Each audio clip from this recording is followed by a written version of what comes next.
ফরিদপুরে একটি চক্র নানা প্রলোভনে মুসলিম থেকে খ্রিস্টান ধর্মে ধর্মান্তরিত করে চলেছে, যাদের মূল টার্গেট অপ্রাপ্তবয়স্ক সুন্দরী নারী। সুফি সাধকের বেশে ফরিদপুরের চরাঞ্চলে এ চক্রটির দেখা মিলছে। পরনে সাদা কাপড়, মুখ ভর্তি দাড়িমোজ, সাথে রয়েছে সাদা কাপড় পরিহিত নারীরাও। কি তাদের উদ্দেশ্য? কেউ বলছেন খ্রিস্টান চক্র, কেউ বলছে ইমাম মাহাদির অনুসারী, আবার অনেকে বলছেন ঈসা নবীর উম্মতের দীক্ষার নামে কর্মকাণ্ড চালাচ্ছেন তারা। এরা বিভিন্ন গ্রামে গানের আসরের নামে অবস্থান করে। তাদের দলে নারী পুরুষ একসাথে সফর করে। দলবদ্ধ সফরে সবাই সাদা পোশাক পরিধান করে। পুরুষরা সাদা পাঞ্জাবি পায়জামা, নারীরা পরেন সাদা কাপড়। নিজেদের সুফি মুসলিম বলে পরিচয় দেন তারা।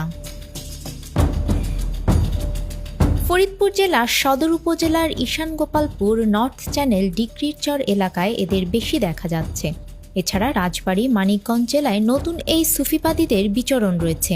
এদের প্রধান গোয়ালন্দ পাক দরবার শরীফের নুরা পাগলার বড় ছেলে মেহেদি নুরতাজ ওরফে নুরতাজ নোভা ও তার ডান হাত হিসেবে পরিচিত শরীফুল ইসলাম ওরফে এন্দ্রিস নোভা। ঢাকার উত্তরায় অফিস এবং গোয়ালন্দ দরবার শরীফ তাদের মূল কেন্দ্র। এছাড়া জেলার ভাঙ্গা, মধুকালী, সদরপুর, রাজবাড়ী, কুষ্টিয়ায় তাদের দরবার শরীফ রয়েছে। অনেকে বলছেন গানবাদ্য, কথিত সুফিবাদ চর্চা এবং লালনবাদের ছদ্মবেশে বিভিন্ন উপজেলায় কথিত দরবার শরীফ খুলে সাধারণ জনগণকে ঈসা নবীর উম্মতের দীক্ষার নামে খ্রিস্টান বানানো হচ্ছে। এদের অপতৎপরতায় ইতোমধ্যে কয়েকশো মুসলিম ধর্মান্তরিত হয়ে খ্রিস্টান হয়ে গেছে এবং অনেকেই ঘরবাড়ি, স্বামী, স্ত্রী, বাবা মা পরিত্যাগ করে খ্রিস্টানদের গোপন আশ্রমে চলে গেছে। জানা গেছে শুধুমাত্র শরীফুল ইসলাম ওরফে এন্দ্রিস নোভার বাড়ি সদর উপজেলার আনন্দবাজার গ্রামে। সে ইতোমধ্যে 6 জন নারী পুরুষকে খ্রিস্টান ধর্মে ধর্মান্তরিত করে তাদের গ্রাম থেকে নিয়ে যায়। এর মধ্যে আমেনা নামের এক কিশোরীকে পরিবার থেকে তাদের আস্তানায় নিয়ে যাওয়ায় তার পরিবার মামলা করে। বর্তমান ফরিদপুর কোর্টে মামলা চলমান রয়েছে। সেই মেয়েসহ ফরিদপুরের আরও 2 জন শিক্ষার্থী আদালতের মাধ্যমে টেপাখোলা কিশোর সংশোধন কেন্দ্রে রয়েছে। এরা ষড়যন্ত্র করে আমার মেয়েরে খ্রিস্টান ধর্মান্তর করতেছে, কিন্তু আমি খ্রিস্টান ধর্মান্তর করতে দিব না, কারণ আমি হলো মুসলমান। আমি কি আজ খ্রিস্টান ধর্ম করতে দিব? পুরা বলতেছে যে পুরা নাকি সম্পদের সম্পদ নিয়ে আমার ঝামেলা। আমার সম্পদ নিয়ে ঝামেলা না, আমার যেই নাকি আমার মেয়ে নিয়ে গেছে খ্রিস্টান ধর্মতে, তখন আমি জানছি, তখন আমি কইছি কি এগুলি করতে দিব না, কারণ আমি কে মুসলমান। আমার মেয়েটার ওরা খ্রিস্টান ধর্ম বানায় আমার মেয়েটার এমন ব্যবহার করছে, মনে করেন বেরেন মাথার কোনো কিছু হয় না আর কি।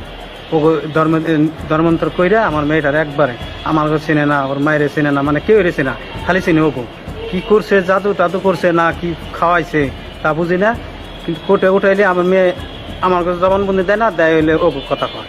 আর ম্যাজিস্ট্রেট এই জবানবন্দিতে আমার মেয়েটার আটকায় রাখে। এ ঘটনায় মামলার আইনজীবী বলছেন, এই চক্রটি জেলার দরিদ্র শ্রেণীর মানুষকে টার্গেট করে অর্থের লোভ দেখিয়ে তাদেরকে ধর্মান্তরিত করছে, যা জেলায় ইতোমধ্যে তোলপাড় সৃষ্টি করেছে। দিন আনে দিন খায় এরকম এলাকাগুলোকে তারা বেছে নেয়, বেছে নিয়ে এই এলাকাগুলো তারা কাজ করতেছে যে মুসলিম ছেলে মেয়েদেরকে ধরে নিয়ে তারা খ্রিস্টান ধর্ম অবলম্বন করার জন্য চেষ্টা করতেছে এবং এইটা সমাজের মধ্যে একটা বড় ধরনের প্রতিক্রিয়া সৃষ্টি হয়েছে। আমি যেই মামলাটা হ্যান্ডেল করছি সেই মামলাটা একটা অপ্রাপ্ত বয়স্ক একটা মেয়ে, তাকে এই শরীফুল ইসলাম বাবু সে তার প্রেমের প্রলোভন এবং অর্থের প্রলোভন দেখায় তার সঙ্গে রাখে। কোনো বিবাহ না, কোনো প্রেম না, কোনো কিছুই না, কিন্তু তার সঙ্গে রাখে দীর্ঘদিন চালায়। পরে তার বাবা মা একটা মামলা করে, নারী পাচারের মামলা।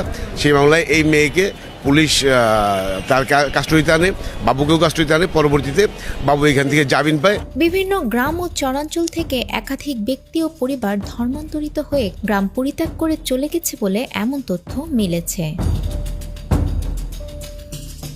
আফরিন আপ্পি, আমাদের সময়।